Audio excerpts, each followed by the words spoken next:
1 7 I plus 6 jedha. Kana booda kan nuti walitti baay'ifnu dot product irratti A dot B plus C keenya kun A keenyadha. Inni kun immoo B plus C keenyadha.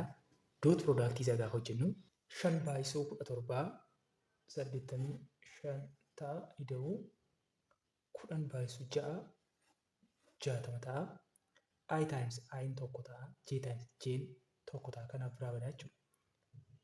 Kana booda 85 ida'uu 60 145 ta'a jechuudha.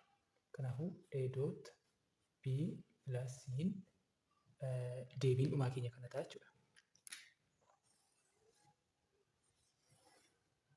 Mee kanuma immoo lammaffaa irratti 2A dot B barbaadu yoo jedhee 2A dot B yeroo barbaadnu A kana lamaan baay'ifna 2 times A.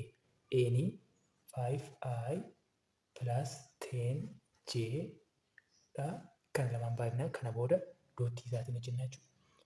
10I plus 20J ta'a. Kun kan erga ta'ee kan ammoo 2A dot B kana gaa hojjennu immoo 10I plus 20J dot with B. B'n keenya isa kana 2 in the I minus 3 in the J kana 10 times 2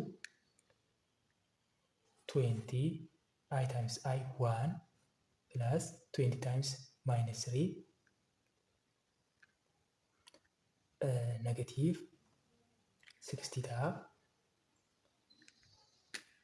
Negative 60 kana booda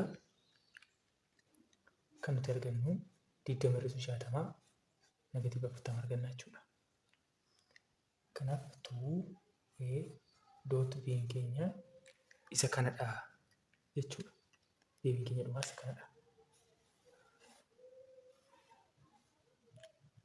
Y dot product wanti nuti hubachuu qabnu especially jechuudha. Two vectors are orthogonal or perpendicular if their dot product is 0. Vectoroonni lama orthogonalidha yookaan perpendicularidha kan nuti jennu yoo A dot B isaanii 0 ta'edha jechuudha. A dot B wal qixa 0 taanaani A fi B waliif perpendicularidha jechuudha. Waliifi perpendicularii ta'uu jechuudha. Dot productiin kanaaf baay'ee barbaachisaadha. Dot productii keessatti foormulaan nuti beeknu tokko kanadha.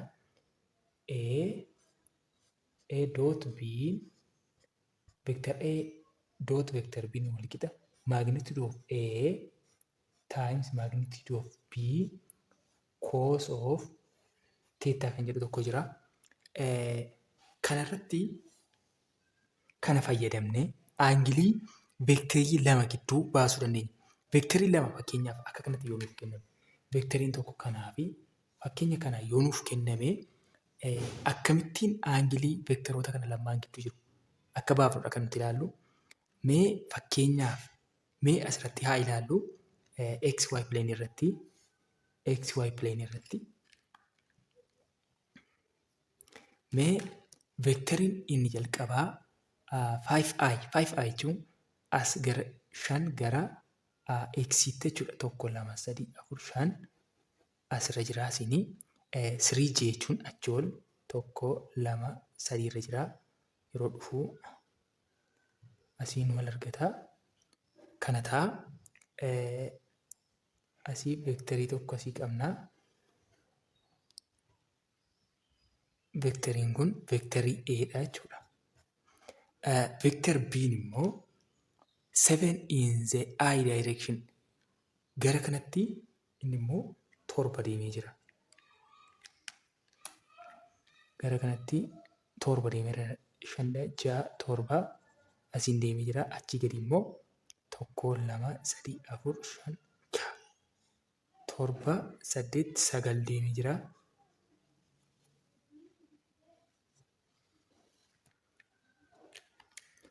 Veektarii inni kun immoo akkasidha. Kan ammoo veektar B jenna. Kan nuti gaafatamne isa kan kofa kanaaf kana gidduu jiru kan nuti ittiin gargaaramne barbaannu kofa kanaaf kana gidduu jiru jechuudha. Veektar A fi veektar B gidduu jiru. Kanaafiyyuu gaafa barbaannu foormulaa kana gargaaramne barbaanna. Foormulaa kana gargaaramne barbaanna jechuudha. Kanarratti kana barbaaduudhaaf maal beekuu qabnaa? Wantoota doot piroodaaktii beekuu qabnaa. Maaginiitiyoodota kanaa barbaaduu qabnaa.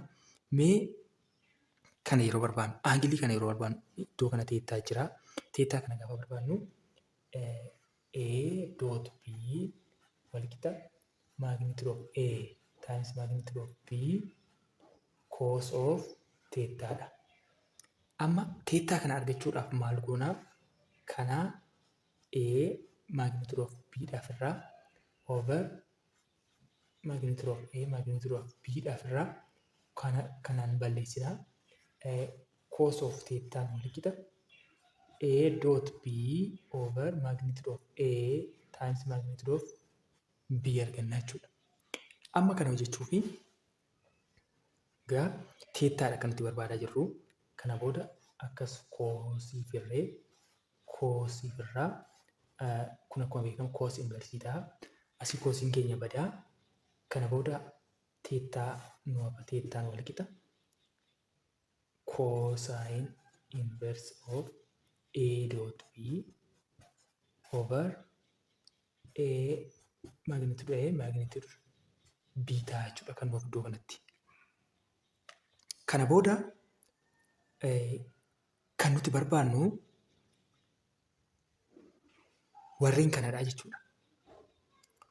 Kofa kana gidduu argachuudhaaf jalqaba A dot B hojjennaa, itti aansinee maagniitudoota kana hojjennee kaalkuleetarii geeshannee deebii kana argannaa jechuudha. Mee foormulaa kana asitti barreeffannu. Teettaan walqixa cos inverse of A dot B over magnitude of A magnitude of B ta'a.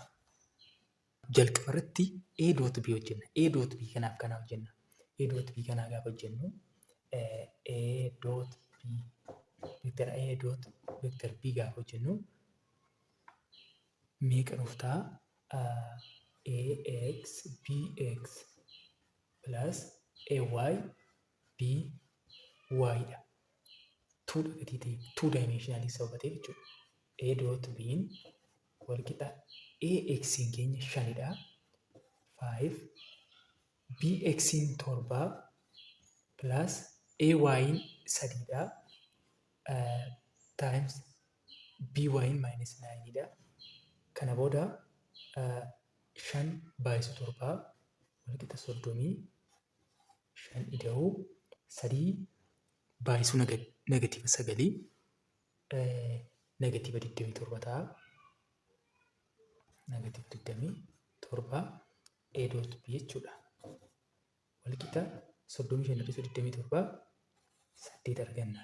A dot B keenya 8 arganne kanas dabarsinee barreeffannaa. A dot B walqixa 8.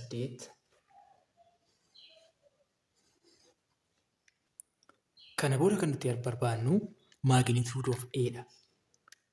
Magnitude of A walqixa under radical of AX square plus AY square dha. Waa'ee magnitude akkuma kanaan dura ilaalle jechuudha. Kutaalee darban keessatti akkuma kanaan dura ilaalle kana ta'a. Magnitude of A walqixa AX keenya 5dha. The radical of 5 square plus AY keenya 3dha. 3 square magnitude of A walqixa under radical of 5 square jechuun 25dha. Ta'uu 3 square jechuun 9. Magnitude of A under radical of 25 ta'uu 9 34 ta'a jechuudha. Kana booda magnitude of A walqixa root of 34 arganne.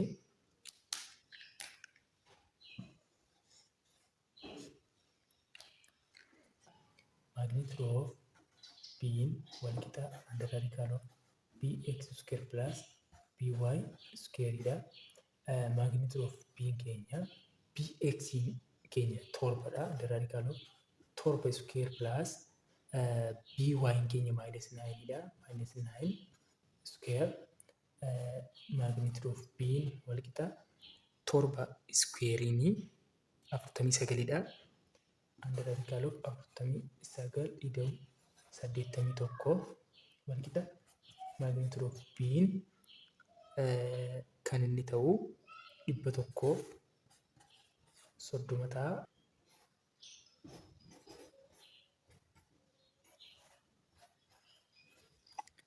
Kana erga arganneen booda aangilii keenya yookaan aangilii A fi B gidduu jiru argachuudhaaf iddoo kanaa galchannaa jechuudha.